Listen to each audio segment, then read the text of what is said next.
Hospital के कमरे में शिवांश और प्रार्थना दोनों एक दूसरे के करीब होते। तभी कमरे में पहुंचने वाली है बुआ माँ सोनालिका और यहाँ पे शिवांश की बहन। जैसे ही लोग अंदर आते तो देखते दोनों एक दूसरे के करीब है, तो तभी वहाँ से प्रार्थना हटने लगती, लेकिन देखती कि उसका मंगलसूत्र जो है शिवांश के शर्ट में फंस गया है। तभी वहाँ पे सोनालिका आती है और कहती क्या कर रहे हो तुम लोग, तो बोलती कि मेरा जो मंगलसूत्र है ना वो फंस गया। तो कहती ठीक है फंस गया तो निकालो, तो कहती नहीं वो पूरी तरीके से फंस गया, ये निकल नहीं रहा है। तो यहाँ पे सोनालिका कहती कि ठीक है मैं निकालने में मदद करती हूँ, और जबरदस्ती वो खींच के तोड़ने लगती है। तो यहाँ पे प्रार्थना उसे मना करती है और कहती है इस मंगलसूत्र को ना तोड़े, ये बहुत ही इंपॉर्टेंट है उसके लिए। ये कोई धागा नहीं है, ये मंगलसूत्र है जो हमारी शादी की नींव है, जो हमारी शादी को जोड़ती है। ये सब कुछ कहते हुए वो मंगलसूत्र को आराम से निकालती है।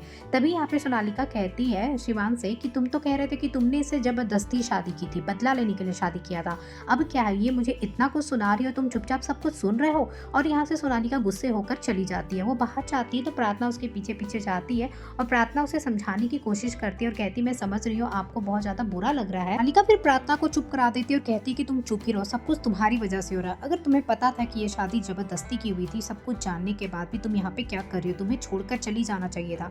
तुम शिवांश के पास अब तक क्यों हो, मुझे पता है कि सब कुछ तुम जानबूझकर कर रही हो, तुम इतनी भोली नहीं हो। दूसरी तरफ देखेंगे रौनक घर से एक पेपर लेकर निकल रहा होता तो स्मिता से रोकने की कोशिश करती है, पूछती तू कहाँ जा रहा, देख मैं तुम्हारा फेवरेट खाना बनाई हूँ। लेकिन यहाँ पे रौनक उससे सही से बात नहीं करता है और कहता है कि आपको पता है ना कि मैं आपसे बात बिल्कुल नहीं करना चाहता हूँ, तो क्यों आप मेरे पीछे पड़ी है। और कहता है कि अगर आप सब कुछ ठीक कर सकती है तो आप एक काम कीजिए, आप मेरी प्रार्थना ना मुझे लाकर दे दीजिए। आप कर सकती है ऐसा, क्या आप प्रार्थना को वापस से मेरी जिंदगी में ला सकती है? अगर ला सकती है तो आप ये काम कर दीजिए।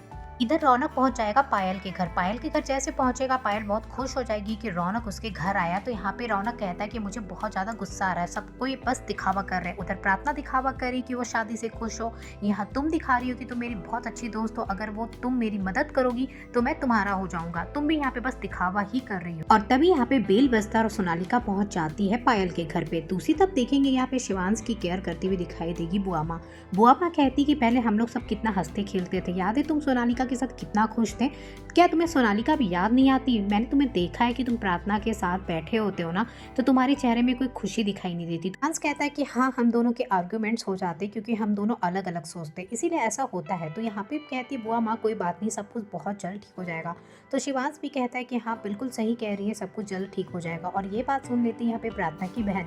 ये सुनकर वो काफी उदास हो जाती है और जाती है प्रार्थना के पास, जहाँ प्रार्थना पहले से उदास थी। उसको देखकर लगता है कि उसे प्रार्थना को कोई भी बात नहीं बतानी चाहिए, नहीं तो वो फिर से बहुत ज्यादा उदास हो जाएगी। पहले ही वो काफी उदास दिखाई दे रही है। इधर सोनालिका को देखकर पायल और रौनक काफी शॉक्ड होते। तो सोनालिका कहती कि घबराओ नहीं, मैं तुम्हें यहाँ पे अरेस्ट करवाने नहीं आई हूँ, मुझे पता है कि मेरा एक्सीडेंट तुम्ही ने किया था, पायल से कहती है। उसके बाद कहती है रौनक को कल रात जो तुमने मेरे साथ किया ना, उसके बाद मैं तुम्हें भी अरेस्ट करवा सकती हूँ, लेकिन मैं ऐसा कुछ भी नहीं करूंगी, क्योंकि मुझे लगता है कि जो बात तुम मुझसे कल कह रहे थे ना वो बिल्कुल सही कह रहे थे।